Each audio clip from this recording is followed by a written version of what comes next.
Good morning. I am meteorologist Steve Krasnowski with your weather briefing storm scoop update, where accuracy is everything. And today is November 13th, 2020. And we'll call this one, happy Friday the 13th, by the way. We'll call this one Cancel Winter, because that's what everyone seems to be calling for out there in the weather world. So yeah, this is the icon model. And you can see winter is here. Canada, the Arctic, it is here. Deep ridge out here in the west. Oh boy, that's nice. I'm getting kind of sick of, well, not sick, but just a kick out of some claiming the winter's canceled. You can't just cancel winter because you don't get multiple snowstorms in your backyard on a 300 plus hour GFS. I say this every year. You need to relax. Take the season 1 week at a time. I know there are a lot of snowbirds in the Northeast that have been spooked, especially in the big cities. Their lack of snow the last few years. I'm not saying it's coming, but I'm just saying relax. There are pieces you have to look at. Anyway, in the here and now, looks like the sky is the limit for 98L. Come Sunday, Monday, as the storm remains entrenched within a very favorable environment, which is low shear, good moisture, warm water, upper level divergence. It's all there and ready for the taking. Interesting, the HWRF has a track much further north than most other guidance. Real signal? Not sure yet. Seeing a massive negative EPO trend on the National Weather Prediction Service's the OXO-SLO sends a cyclonic wave breaker towards the Aleutians next week. Warmth is the favored outcome east of the Rockies in late November, but it's not guaranteed, and cold drifts are legitimately entering the picture. You can see that here. So that warm up for November, seems to only be for maybe November.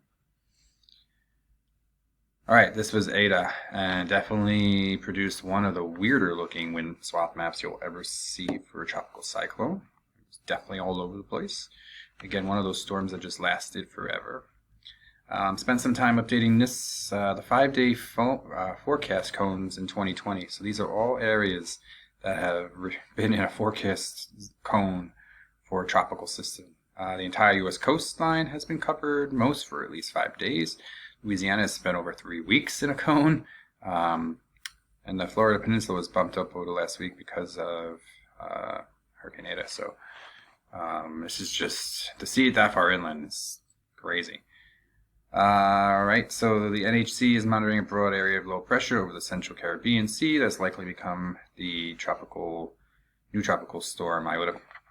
Our interests are Nicaragua, Honduras, and we'll monitor that system. Skip that one for now. So this is where I think Iota is going to kind of go. And I drew some forces here. Looking at the National Hurricane Ensembles, which is tightly clustered around taking 98L along the path similar to this. I'm using sort of the upper level wind speeds. Also looked at winds through the other levels, looked at highs and lows, and I'm piecing together this piece here that I think is going to provide a Marriott blocking. So just wanted to lay this out. It's sort of a first guess, and we'll see what happens from there.